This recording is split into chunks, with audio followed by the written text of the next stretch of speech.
Om Vishwam Darpana Drishyamana Nagari Tulyannijantargatam Pashyannatmani Mayaya Bahiribodbhutam Yatha Nidraya Yasakshat Kurute Prabodha Samaye Svatmanamevadvayam Tasmai Shri Guru Murtaye Namahidam Shri Dakshinamurtaye Bijasyantarivangkuro Jagadidam Prangnirvikalpam Punaha Maya Kalpita Deshakala Kalana Vaichitra Chitri Krutam Maya Viva Vijrumbhayatya Vimaha Yogi Vayasvechaya Tasmai Shri Guru Murtaye Namahidam Shri Dakshinamurtaye Tasmai Shri Guru Murtaye Namahidam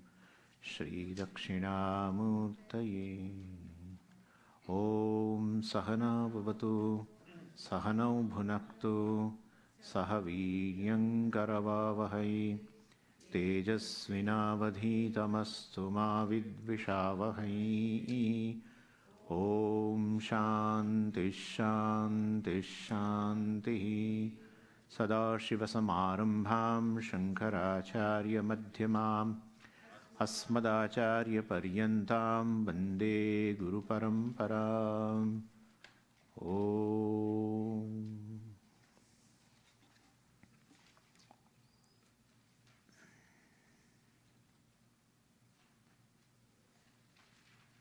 The source book for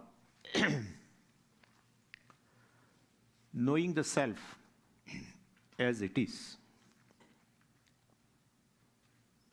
Veda, and especially the end portion of the Veda, which is called Vedanta. Vedasya antaha. So Vedanta is not a philosophy.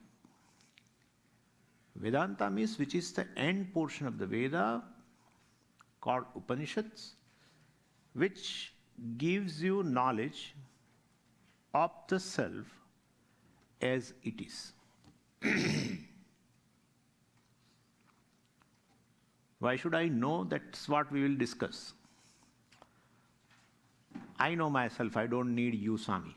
That's fine. We'll see whether we know or we do not know. So this is one. Upanishads are the source book. Then this is in the Veda, means which is beginningless, which appear at the time of creation. Vedas are beginningless. So they resolve along with the creation, they appear again with the creation. Then the later part will be, which is of course the same subject matter, has been talked in Bhagavad Gita by Ācārya Ji. He composed Mahabharata and he placed Bhagavad Gita in the middle of that. Madhye Mahabharatam. That's the later part. This is also called Vedanta because the subject matter is same. In fact, Bhagavan's teaching begins with that. In order to, make free Arjuna from suffering, emotional suffering. Physical suffering is that you cannot avoid. Emotional suffering is something which you, if you initiate the process, you can become free. That's a guarantee given by the Vedanta. And that is the suffering. That is the suffering, really. Emotional suffering. If we call it as a samsara, some samyak sarati. Whatever the external things are there, all external comforts are there, somehow they don't bring internal comfort. Somehow. The fellow doesn't understand and brings more external comfort, thinking that one day he will be comfortable with oneself.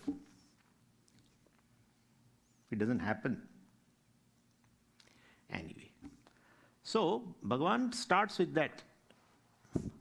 Verse 12 to 25 in Bhagavad Gita, chapter 2.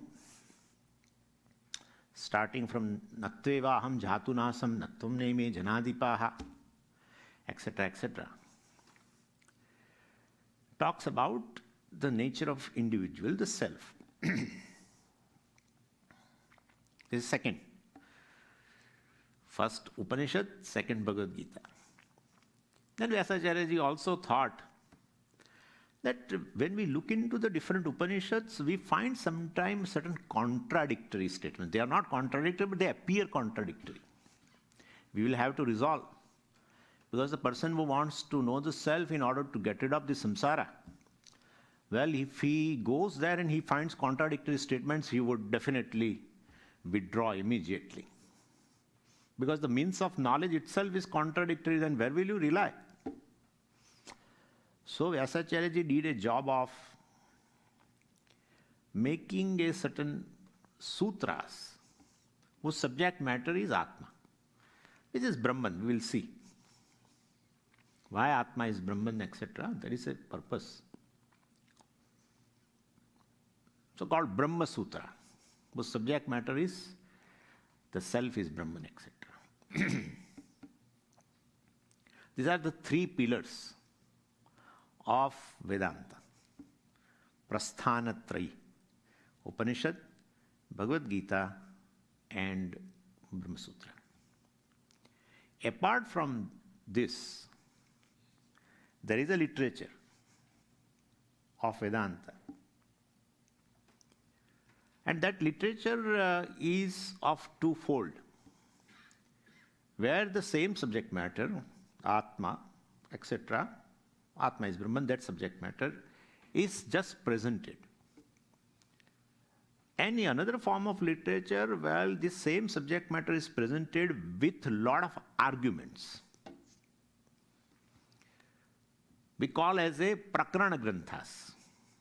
It's another Vedantic literature, written by many Acharyas, including even Shankaracharya, Adi Shankaracharya. Some of the texts have been written by Adi Shankaracharya, some are written by other Shankaracharya, but we don't look upon different, that Acharya was not, this Shankaracharya was not that Shankaracharya, Adi Shankaracharya, that is not. Parampara, this tradition does not look like this. We respect all the Shankaracharyas. So we say this is written by Shankaracharya, this text. This modern scholar's job is this. Whether this is work of Adi Shankaracharya ji or whether it is a work of that Shankaracharya ji or that Shankaracharya ji, we don't bother. But there are other Acharyas who have written this text. Sureshwaracharya ji, Vidyaranya Swami ji, Panchadashi, etc. Naishkarma Siddhi, Sureshwaracharya ji. Like that, there are several. And need not be in Sanskritam. In Hindi also. Yeah. This Vichara Sagara, well, and Vritti Prabhakara, these are the two texts of Vedanta. Very beautiful text. But not in Sanskritam. In Sanskritam they translated later. But actually, originally it was in Hindi. So Sanskrit literature means that only is valid and other than that it's not so. And Vicharasagara presents the subject matter of the Vedanta as it is.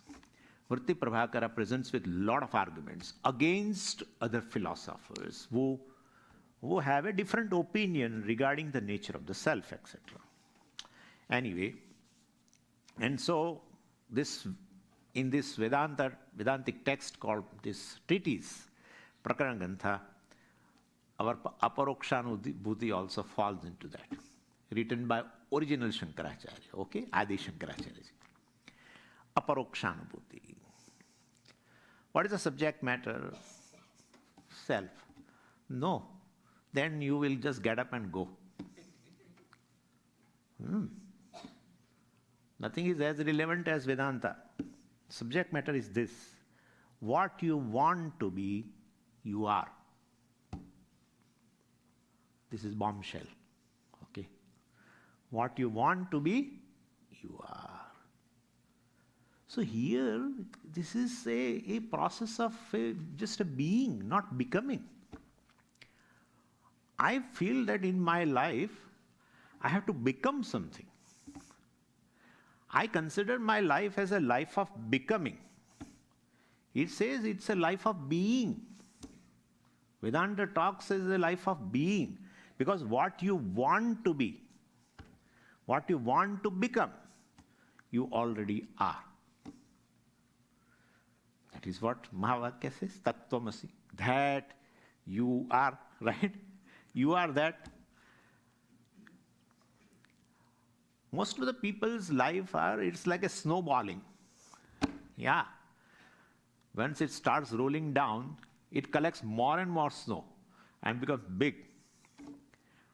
However big you become, you cannot get rid of the sense of insignificance. That's how the process of becoming continues, because the process of becoming continues because you consider yourself at this moment insignificant. Otherwise, if you think that you are a very significant being in this creation, nothing is as significant as you are, then why should you become? The process of becoming reveals that I can take myself to be an insignificant being and I want to become significant. This we call as a samsara, the process of becoming. Why samsara? Because it never ends. Which never ends is the samsara. Samyak sarati. The becoming. I want to become that. Once you become that, then there is a new horizon of becoming. Then there is a new horizon of becoming. It seems that you want to become limitless. Most significant. Limitless. Nobody can touch you. Shastra says that significant being which you want to become, you are. In fact, everything else is insignificant. Swamiji, what are you saying? Better stop. No. I have to prove today.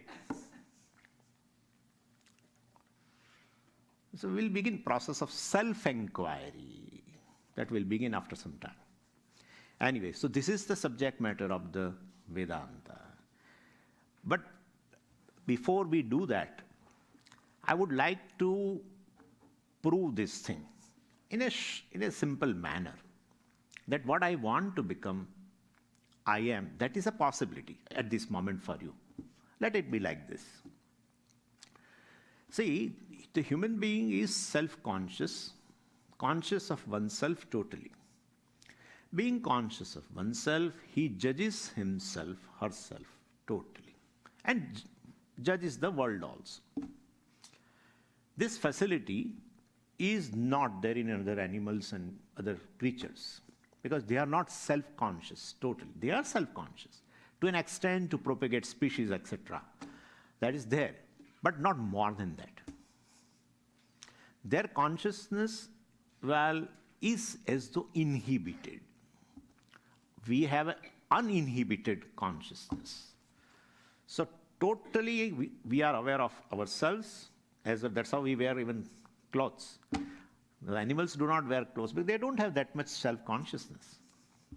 Anyway, so because of that, I judge myself. First judgment. What?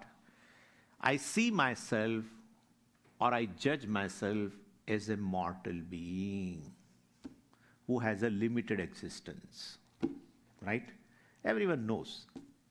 Whether we accept or not, but that is a reality. We know that we have a life of 100 years, 120 years maximum. So I judge myself as a mortal being with a limited existence. I'm bound by time, etc. And I can't accept this judgment of myself. That is most important thing. Even though I judge myself that I'm bound by time, I'm not able to accept. And because I can't see the decimation of myself, no one will accept. So that is why people then what they do. If I want to continue in this creation, I know this form will go one day. Then I would like to continue my name at least. Yeah. How will you continue with name? Have a lineage, children. Children are there, then well, there will be a name behind. And children also, we sometimes see that children also should have children. So at least even as a grandfather, grandpa, grandma, whatever. See, we want to have, it's a very beautiful thing. I want to continue my existence. I know this form is going to go away. But then I want at least in the form of a name. I love existence of myself. Please note it. I love existence of myself. And well, so everyone wants to live a day more. Even though tomorrow is a credit, today is a cash, right? The shopkeepers also, I think, know about this. One shopkeeper, whenever he opens a shop, the right there itself in the front, today is cash, tomorrow is credit, he writes. And person like me, who doesn't have any penny, will think that, well, I will give tomorrow, and today cash. If I don't have cash, I have to return. Next day I go, same board, today cash, tomorrow credit. This is how our life is. Today is cash, tomorrow is credit, but I in hope, I want to live one day more. I want to live one day more. I want to live one day more. Right? Love for existence, love for immortality is very natural. No university has taught you. No educational institute has taught you that you should love the existence of yourself. No. It's a natural desire. And also, here is a story of a person who has married 3 times. And he has seen several ups and downs in his life, etc. And finally, down and out. And in his life, there was a terrible graph. Actually, 3 times married and divorced and, and all the settlements. And other than that, well, his businesses also went up and down like a share market, etc. And so, his graph is like this. But when he died, they put the stone, womb to tomb. And that is 1930 to 2014 or something, whatever. In between they write small dash. Even though his life has so much significance, he has given so much, his contribution to the world is so much, being a billionaire. And in personal life also there are so many hassles and everything. In between at least they should write like this, but they small dash. Whole 90 years of his significant life, they show it like a small dash. And looking at that, I really wonder, because I know his life. And therefore, I really wonder, the whole human existence with such a significance has been shown with such a limited dash. I don't like this kind of a thing. Anyway, and I feel frustrated looking at this. So I don't want to decimate myself. Love for existence of oneself is natural. And that is why, in order to continue my existence, I will have lots of sources of security. In my life, there is a goal of acquiring securities. It could be in terms of wealth or anything, even relationship, knowledge, everything. Even a house. All these are objects of security. So, which is called this goal is called artha. Artha means objects of security, which promises as though a security to you. Well, if you have me, well, definitely your existence will continue like that. So, then the question comes, Swamiji, it is not true. I don't want to continue my life. I want to commit suicide, suppose. And therefore, you're saying that you love existence of oneself, yourself, is not true. I love to die. I love to put an end to my existence. Well, then we have to extend a little further. I want to live, and I want to live happily. Right? Second, that brings another set of goals in my life, which are objects of happiness, called kama. So I want to live, I love existence, I love happiness. That's how when someone is happy, you don't console the person, right? Out of all so many people, why Bhagavan has given you happiness, I'm also with you, etc. Or you won't say like that. Neither person wants to get rid of the happiness, right? In fact, we feel that when the person is happy, he is with himself. He is at home. He loves happiness. And others also know this. If unhappiness comes, then you want to get rid of it. So love for happiness also is natural. Love for existence is natural. Love for happiness is natural. Then we'll have to add one more thing also in our statement. I want to live happily without being ignorant. That also we have to add. I want to be knowledgeable. Even if we think that this fellow is a foolish guy, he does not think so. He thinks, well, everyone is foolish. They don't understand me, how smart I am, etc. You know? So nobody likes to be a foolish, nobody likes to be an ignorant person also. Nobody wants to be an ignorant. And that is how, why a person reads a newspaper, we know. He wants to know each and everything. No information should go without my knowledge. That's how when two people also walk in one corner, and you want to know, and so what you do, you happen to pass by, but you try to show that you are not interested in that. But as you go closer, then your head automatically bends on that side. Automatically, some heaviness comes. So you love existence, you love happiness, you love knowledge.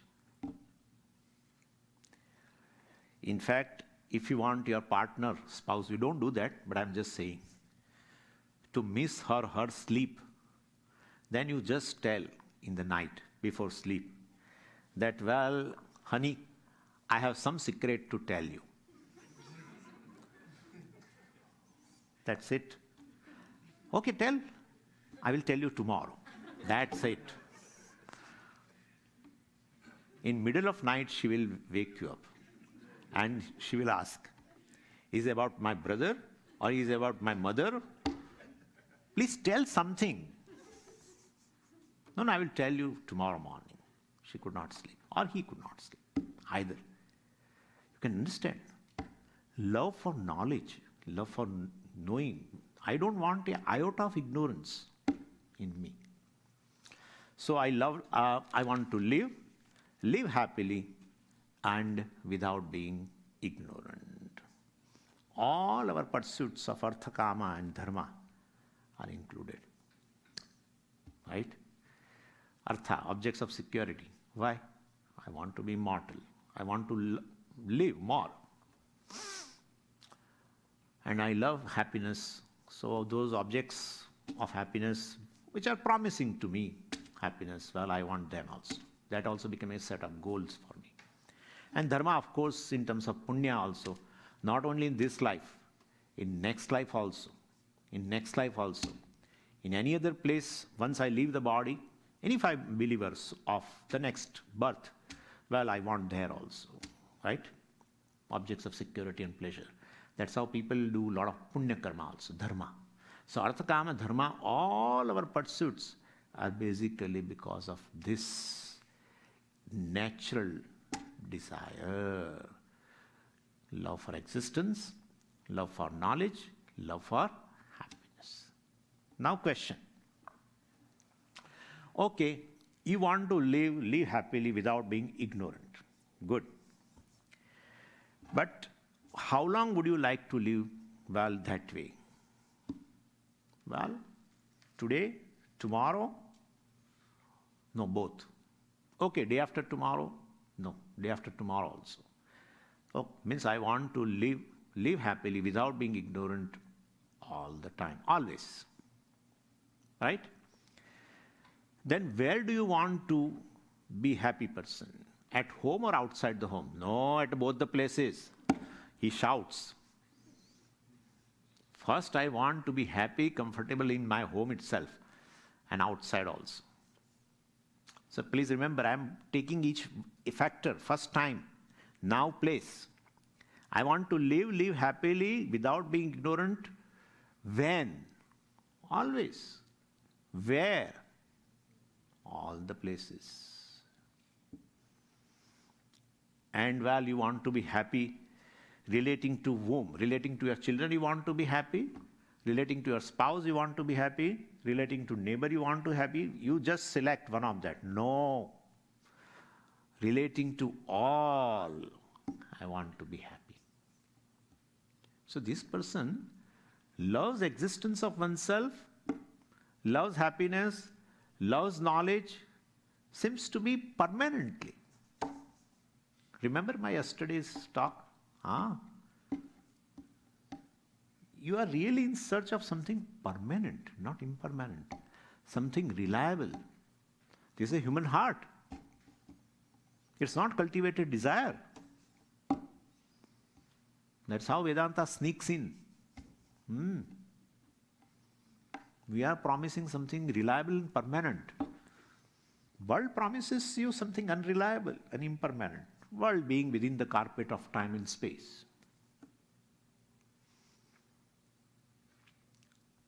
And so, when he says, yes, always I want to be happy, all the places I want to be happy, relating to all I want to be happy, then I tell him, what? You are asking something that is very peculiar, extraordinary. How? Well, then I tell a story that I happened to see a sugar crystal and and I am a surgeon, I operated the sugar crystal and fitted a human mind in that. Once I fitted a human mind in the sugar crystal, this is just a story, don't worry. Some people are really thinking, hey, don't worry about it. This is a story. Once I fitted a human mind in that sugar crystal, well, sugar crystal immediately became moodless. Why? Then I asked him, why you are so sad? Oh, I am so bitter. I am so bitter that, okay, you are so bitter. What do you want? I want to be sweet. You want to be sweet? When do you want to be sweet? Shuru ho gaya? When do you want to be sweet? Oh, all the time. Today, tomorrow, day after tomorrow. All the time I want to be sweet. Where do you want to be sweet? In container, outside container? No. In container, outside container, I want to be sweet. And relating to what? Like, living beside the chili powder, living beside the turmeric powder, you want to be sweet? No. Relating to all, I want to be sweet. Oh, sugar crystal, you are asking something very peculiar. What is that peculiar? Well, do you know what you want to be? What? Well, you want to be yourself. Unless, please listen now, unless you are sweetness, you can't be sweet all the time, at all the places, and relating to all. Unless you are sweetness, You can't be sweet always, at all the places, and relating to all. Am I right or wrong? Think over. Think over. Evening satsang is there. Question. If sugar, by nature, if it is sweet, then only it can remain sweet at all the places, under all circumstances, and at all the time. Otherwise, impossible. Impossible. Other than that, it is acquired. Right? Suppose sweetness is there in sugar, then it is acquired. Acquired at a given time, goes away at a given time. Acquired in a certain place, will not be there in other place. Acquired under certain circumstances, will not be there under different circumstances. And therefore, if you are really seeking sweetness all the time, at all the places, under all circumstances, well, it must be your nature. It must be your nature. Then if it is my nature, why should I seek? That is where the problem of ignorance of oneself comes. If you are sweet but you don't know, because I have fitted a human mind in you, and therefore you don't know your real nature, your truth, your content, your essence, your Atma,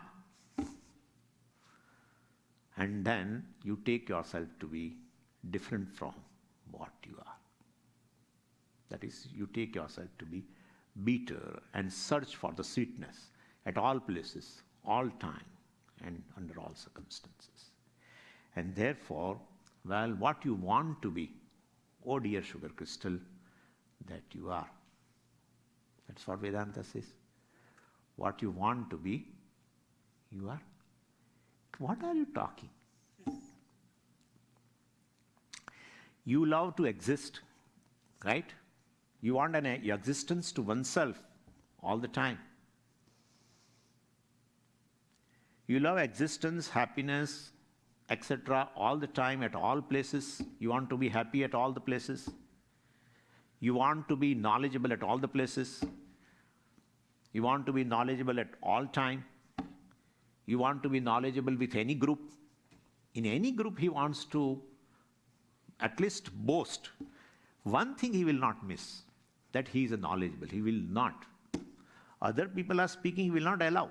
He or she will not allow. It shows that he or she knows much more than anybody else. So you want to be knowledgeable under all circumstances, relating to all. Well, that must be your nature. Existence, happiness, and knowledge. Maybe your nature. Not knowing that, perhaps you take yourself to be different from what you are. If you are ignorant of yourself, and if you are self-conscious, definitely you judge yourself, but that self-judgment could be wrong. Self-judgment could be self-confusion. Possible, right? That's a possibility. So this is what the subject matter of the Vedanta or Aparokṣānubhūti. Over. Title Aparokṣānubhūti. Let us discuss that. Aparokṣānubhūti. Here there are two words, Aparoksha and Anubhuti. What is this Aparoksha? As such, the translation of word Aparoksha means immediate. Anubhuti means knowledge.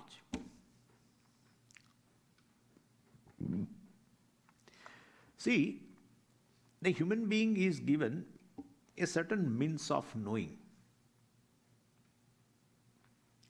And the direct means of knowledge, well, is the sense, are the senses. So the whole world, this world, which is in front of you, well, you know through your senses, direct knowledge. Direct knowledge of color forms, direct knowledge of sounds, direct knowledge of the smell, right? Direct knowledge of taste, etc. This direct knowledge is called pratyaksham. Aksham, prati. Aksham means a sense organ. Aksham, prati. The world, the segment of the world is revealed to you through a particular sense organ. So the sense organs are called pratyaksha pramana. Means of knowing the world directly. And the world is called pratyaksham, perceptible. These are perception, that is called perceptible. So part of the world, well, definitely, which is of course in front, not that what is in New York right now, I can know directly. So what this particular place right now is within my, area of perception, within the coverage of perception. So I will say, well, this is the world, this world is pratyaksham. Then some part of the world, well, definitely is inferred. What's going on in New York right now? I may infer. It is not available for my senses directly to know, because it has a certain limitation. But, well, I can know indirectly. So, like when you go out, suppose there is a sunlight. So sunlight you directly perceive, pratyaksham. But there is a sun in the sky and there are no clouds around the sky, even without seeing, you know, right? Which is indirect knowledge, paroksham. So, well, through the means of knowledge, what I have, through senses I perceive, direct knowledge, pratyaksham, and through the mind, well, I infer. That's also instrument of knowing. Through mind I infer, which is called paroksham. Two types of knowledges we can gather. A human being can gather direct knowledge through the senses, indirect knowledge through inference, etc. Why etc.? Because there is one more sophisticated inference process which is used by medical people and even scientists. Also, we call it more than one step inference, which we call it as a presumption, arthapatti, etc., where several factors are combined together to arrive at the conclusion. But that is also indirect knowledge. We don't want to go into that. But direct knowledge is only through senses. And other indirect knowledge is whatever type of indirect knowledge through the mind. That's it. So there are two things, pratyaksha and paroksha. Direct knowledge are perceptible through direct knowledge, and, well, through indirect knowledge called inference, etc. That is a pramana. And so, and then I am the one who makes, I am the one who perceives, I am the one who infer, I am the one who presume, etc., etc., etc. Suppose I ask you a question, whether you exist or not. You will say, wait, let me use means of knowledge given to me. And then I will let you know whether I exist or not. In fact, that 17th century, that philosopher, Descartes, you know, when he went to coffee shop, well, he had that idea that I think, therefore I exist. And after drinking gallons of coffee, he came to conclusion that it is not true. It's not true that I think, therefore I exist. I exist, therefore I think. Why? Because if it is that I think, therefore I exist, then if I don't think, I don't exist. But that's not the case. That's not the case. Person in coma doesn't think, means the person is not there. Person is sleeping, he doesn't think. So person is not there, gone? No, he is very much there. And therefore, of course, fortunately he came to conclusion, well, I am, therefore I think. I am there, therefore I perceive. I am there, therefore I infer. I am there, therefore I recollect. I am there, therefore I emote. I am there, therefore. That shows that the existence of I, please understand, existence of I is not dependent upon any means of knowledge given to me. The self-existence, existence of the self, I, well, definitely is not arrived at by senses or by inference, mind, etc. So definitely the self, I, which is not dependent upon any means of knowledge for its revelation, for its existence, that self or I is neither pratyaksham, neither paroksham, neither directly perceptible, neither it is indirectly inferred, etc. Because before you do all this, I already exist. I exist, therefore I perceive. I exist, therefore I infer. I exist, therefore I recognize. I exist, therefore I emote. I recollect. So definitely my existence is not dependent upon either pratyaksham or paroksham. Therefore, I, the self, is called aparoksham, immediate, which is neither pratyaksham. Pratyaksham means, well, I, the very I is perceived by senses. No. Before you start perception, I exist. Before you start inferring, you exist. And therefore, neither mind proves the existence of I, neither senses prove the existence of I. Existence of I is not dependent upon any means of knowledge given to the human being. And still I know I exist. Still I know I exist. Therefore, the self seems to be self-existent and self-revealing. Such a self is called aparoksham. Neither pratyaksham, then paroksham. Even not paroksham, aparoksham. Very big thing it is. Very, very big thing. Your existence, existence of I, is not dependent upon anything. In fact, because of I, everything is existent. If I am there, therefore I use the senses and I reveal the world, and therefore I say the world is. I am there, therefore I infer and I prove the existence of something else, which inferred object. But I is there even before you employ the means of knowledge. I is very much there. And you know you exist. And therefore, without means of knowledge, you are revealing yourself. Self-revealing. Self-existent. That's called aparoksham. So Aparokṣānubhūti means aparoksha is equal to self. Everything else, well, other than the I, becomes evident to you through the means of knowledge. It's all, we call it as a pramana siddha. By means of knowledge you establish. Sun, moon, everything. You say sun exists. How do you know?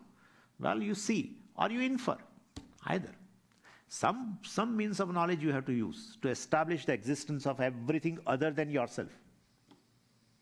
Either you infer, either you perceive. To establish the existence of everything in the creation other than the I, you have to use means of knowledge. Only one thing is known to you without means of knowledge, and that is I am Potte. They say I is self-revealing. Because of nature, self-revealing, therefore it is called Aparokṣa. So that which is evident to you without means of knowledge is yourself. That you exist is self-evident. You don't require to consult anybody that you exist or not. Definitely one needs a consultant, well, for some psychoanalysis, etc., to know more about oneself. But just I exist, for that you don't need anybody's proof. And and in certain philosophy, they conclude after inquiry that I am shunyam, etc. I am not. This inquirer, the very inquirer does not exist. Such kind of a thing also is there, very unfortunate. It's very difficult to imagine. The one who inquires, who am I, ultimately comes to know that I am shunyam. Buddhas say that. I am shunyam, I am non-existent. To say I am non-existent, still he is there. And so that a person is existing. But anyway. So this is aparoksham. Atma is aparoksham, self-existent, self-willing. And aparokshasya anubhutihi aparokṣānubhūti. And now what is this anubhuti? That self-evident being, is understood as it is. No more self-ignorance. That's called anubhuti. The self-evident being, the I is understood as it is. It's called anubhuti or jnanam. So Aparokṣānubhūti. I is taken as a very limited being. I am mortal, I am limited in knowledge, limited in emotions, limited in memory, limited in this. This is what my experience is, etc., etc. I am a human being. This all limitation seems to be real. Nobody can deny that our senses are limited, body is limited, memory is limited. Nobody can deny it. But this conclusion on my part that I am limited seems to be wrong. And for that purpose, we give a example also. Several examples are there. That in experience you have a one thing, but conclusion should be different. Conclusion is quite different. Like you see a rising sun in the eastern sky. You see. And it travels during a day and you'll etc., etc. So you cannot deny the experience like that. But to conclude that really sun is rising in the eastern sky and sets in a west, etc., that conclusion is a wrong conclusion. In absence of the knowledge of the science only you can conclude. If you know the science, you will not conclude. Experience is there of a sunrise and sunset. But based on the experience you say that there is a real sunrise and real sunset. That's a wrong conclusion. Sun doesn't rise, sun does not set. Right? We know that through science. Therefore, experientially I feel limited. I'm limited in terms of memory. I'm limited in terms of my physical power. All this is my experience. And therefore, really I'm limited. That conclusion could be wrong conclusion. Could be wrong. Just based on experience, if you conclude something, could be wrong. And there are several examples. We experience the blue sky. And you feel really, and you conclude that there is really a ceiling, blue ceiling, etc., of the space or over the earth. That's a wrong conclusion. That's a wrong conclusion. Stars are disappearing during sky and they arrive in the night. Right? That's all experience. And therefore, really stars are vanishing when the sun rises, etc. That conclusion is wrong. Even though you don't see the stars during a day, they appear in the night. That's your experience. But conclusion based on that, the stars are really going away somewhere and they come during night. It's a wrong conclusion. All your experiences proved wrong with the help of knowledge called scientific knowledge. Knowledge can prove the experience wrong. I am having that experience. I am a limited being. I am a human being. I am limited all the way. Knowledge, wise this, wise emotion, wise, need not be true. Need not be true. Anyway, And therefore, well, when you explain your experience, you definitely accommodate the experience. When you explain the sunrise that actually sun is not rising or setting, only, you feel that sun is going from eastern sky to the western sky. Actually, earth is going from the west to the east. When you explain like that, then you accommodate that experience of sunrise and sunset. We are not denying, we accommodate. So our sight, is accommodated. Sight is true, that there is a sunrise, sunset, etc. That sight is true. I mean, in as much as experience is concerned, but sight is not true when you bring a certain analysis. Then sight is not true. Even though you feel that there is a sunrise, but there is no sunrise actually, like that. And so same way, body is limited, mind is limited, senses are limited, everything is limited, no doubt about it. And based on that, I have experienced that I am limited, etc. But definitely, the conclusion that I am really limited being is wrong, because I belong to a different order of reality compared to the body, mind, senses. And what is that thing, I will discuss, don't worry. And so this, I am limited, that conclusion, which we call as a complex, that complex is not centered on body, not centered on mind. Because you may say, I am limited, that conclusion is by the body perhaps, by the mind, by the senses, but that's not true. Body does not have any complex at all. Otherwise, if body has some complex, it would not store more fat. Definitely it would not store. But it goes on storing for some bad day. Keep storing. You can't convince the body, please don't store. It is already there for 3 generations. Don't store, but it doesn't. It doesn't listen at all. And we tell the body that you should not store it at a particular place. People call me with a pot belly, etc. It doesn't listen. It doesn't listen. So if body has a complex that I am fat, I am heavy, it would definitely stop. It doesn't.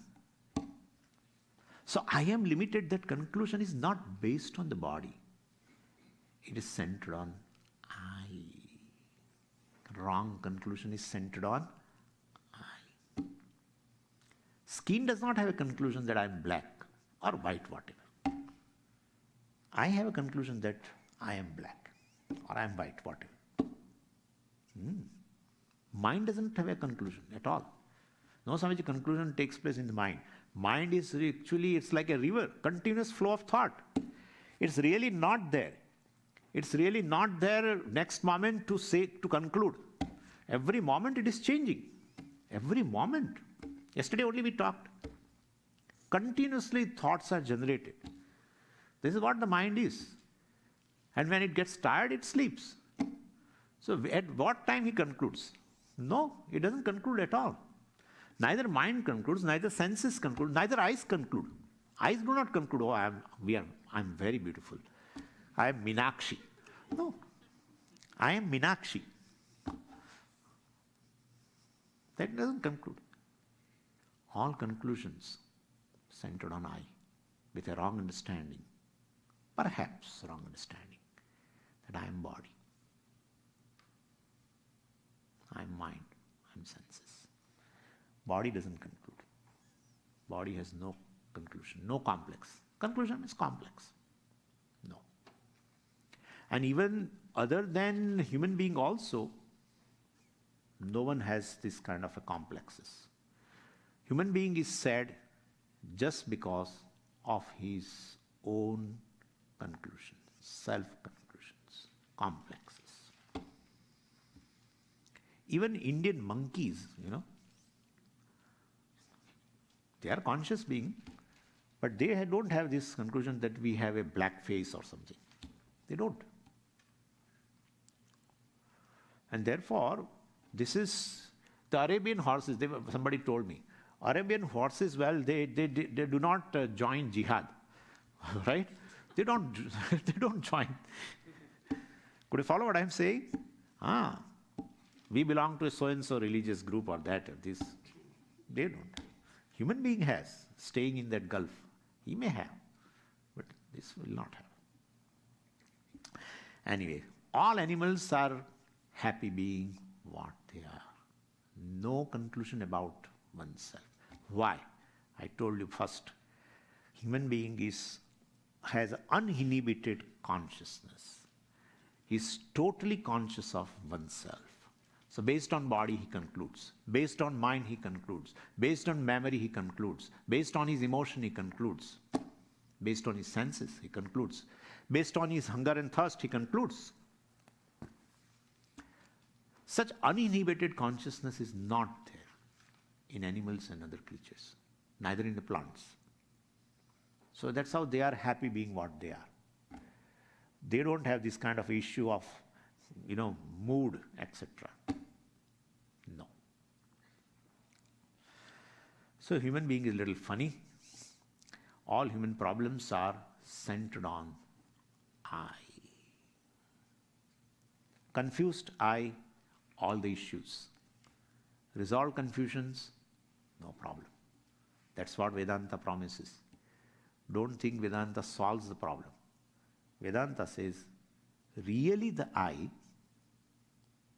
is free from problems. Putting an end to problem not by solving the problem. Putting an end to problem by saying that I really is free from all problems. That's the thing. If you drop your conclusions, complexes, which is definitely due to wrong understanding of yourself, that is based on, again, ignorance of oneself. Well, if you gain a proper knowledge through Vedanta, you will drop all your conclusions. Let the world be as it is. Let the body be as it is. Let your mind be as it is. Let your senses be as it is. Let your memory, everything be as it is. Based on that, you conclude about yourself, being self-conscious, uninhibited self-consciousness. You judge yourself. It's a wrong understanding. Even though you experience like that, but conclusion based on your experience is wrong. If you don't have a knowledge of science, well, what you experience, you take it as real. You conclude also. But no, if you have a knowledge of science, you change your conclusions. Here it's a Vedantic knowledge. So this is how it is. So these are two things. If body's limitations, etc., is my limitation, really, then in that case there is no solution to the problem. The problem of limitation has to be accepted. And we have to suffer limitation. And the second possibility is, if I'm independent of them, really speaking, I'm different order of a reality, well, if they are not independent of me, but I am independent of them, I will explain all these things, don't worry. In that case, I don't have any problem. Problem of the body is not my problem. Right? That's a possibility. So either I have no problem, or either I don't have any solution. Yes, either of this. Anyway, and well, so my whole life actually is spent, and blown away in this solving the problem which is really not there. Problem of limitation I am feeling, problem of mortality I am feeling. Really speaking, you are existence. You have a fear of mortality. Based on this, you consider this as yourself. And then you say, I am 70-year-old and now when will I go? I don't know. You have fear. So I am limited in existence. I am limited in terms of, getting joy, etc. Or I am a limited being. I am feeling a lot of lack within, uneasiness within, centered on I. Is wrong. And you try to solve the problem with that. Well, this is a thing to be examined closely. That's really not optional. This is the fundamental desire of a human being, is love for survival, love for happiness, love for being knowledgeable. Well, and so, instead of that, let me fulfill other desires. No, this is a very basic desire. This is the very basic desire. You try to fulfill that desire by getting dharma, artha and kama. By getting objects of security, objects of pleasure, etc. Thinking that one day I will solve the problem of this insecurity, mortality, etc. I will solve the problem of being unhappy. One day, it doesn't happen. It has not happened. The only solution is addressing the problem properly. It's not optional. So if there is no option, then we should give ourselves a chance. When someone like Muktatma say to you that, well, you are free from all problems, accepting the limitation of body, mind, senses. Yeah. In spite of all limitations, you are free from limitation because you belong to a different order of reality. That is what I'm going to talk in the evening, of course, not now. So have a respite. And that is what we experience also. It's not that I'm going to present some theory. This is our experience also. In a moment of happiness, you don't have any sense of limitation, smallness, etc. If you have a sense of smallness, limitation, dependency of anything, you will not be able to be a happy person. In a moment of joy, in a moment of happiness, you as though drop a sense of limitation, smallness for a moment. You definitely drop. That opens up a possibility, perhaps I'm not a limited being. Because a sense of limitlessness is a matter of experience for me. Only I have not analyzed properly. Even in a deep sleep state, I am very much there without any limitation. Right? Limitation of time, space, anything. So during a waking state, in a moment of joy, or in a deep sleep state, I is very much there. But no boundary. No boundary. That seems to be, so that opens up this possibility that perhaps could be I have understood that I am a limited being. That conclusion may be a wrong conclusion. Based on experience that I am limited in terms of body, etc., and therefore I am really limited, that conclusion is a wrong conclusion. Anyway, so that is something, a truth of myself has to be examined. And this is what Vedanta examines. So conclusion about myself are examined and explained away, like sunrise is, has been explained away by the science, etc. And so knowledge of this, knowing oneself limitless, knowing oneself free from the effect of time, limitation of time, space and anything, knowing oneself limitless, freedom from mortality, etc., is called moksha. Knowing oneself is moksha. That's it, nothing else. So this is not a salvation. You should remember, salvation is for condemned. Well, he is given promise of salvation. Here we are saying, we are not condemning somebody. We say you are free. You are already free. You don't know. Better you know. So self-knowledge is the subject matter of Vedanta. Aparokṣānubhūti. Aparoksha means self, anubhuti, knowledge. Knowing the self as it is, knowing the self limitless, is the moksha. So you can't be more than what you are limitless. Om Purnamadav Purnamidam Purnat Purnamudachyate Purnasya Purnamadaya Purnamevavashishyate. Om Shanti Shanti Shanti. Harihi Om Shri Gurubhyo Namaha. Harihi Om.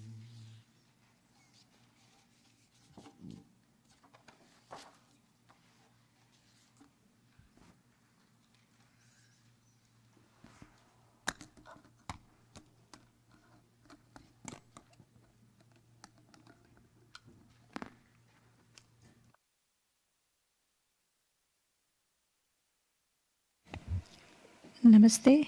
Please note, the next class is at 11:15 a.m.